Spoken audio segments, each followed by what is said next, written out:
Good morning, everybody. Start of a new week. It's Monday, August 13th.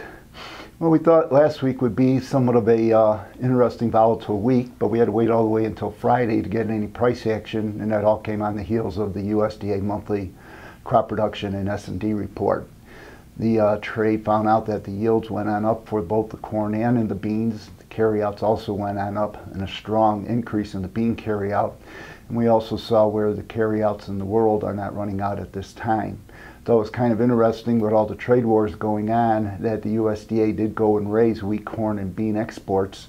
So we'll have to keep an eye on that, because in essence, if that doesn't become fulfilled, carryouts will even get a little bit bigger, everything else being equal.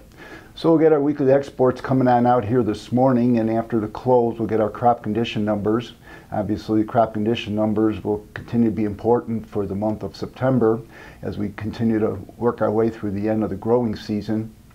We did see where now we're going to have at least three periods of rainfall coming through the Midwest.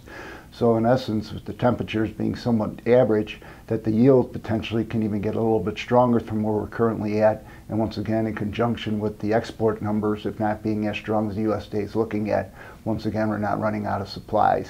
So thus, that's where all the action came in on Friday.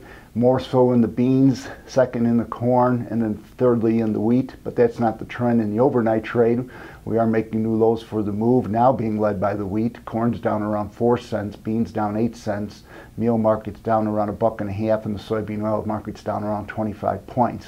The wheat anywhere from 13 to 16 lower, depending on what class you want to look at.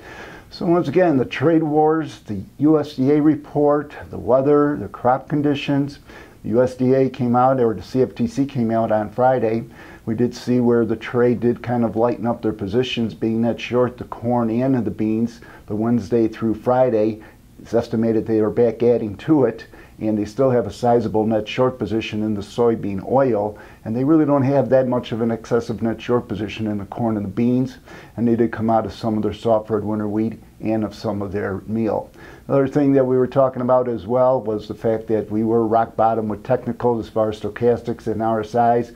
Well, Friday really did a number as far as rolling them over, so we don't have excessive net short positions by the specs, and or we're kind of cleaning up the technical picture of being a little bit quote-unquote overbought.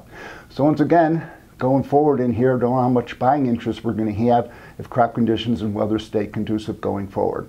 Once again, these are my opinions, not that of ADM or ADMIS. Thank you.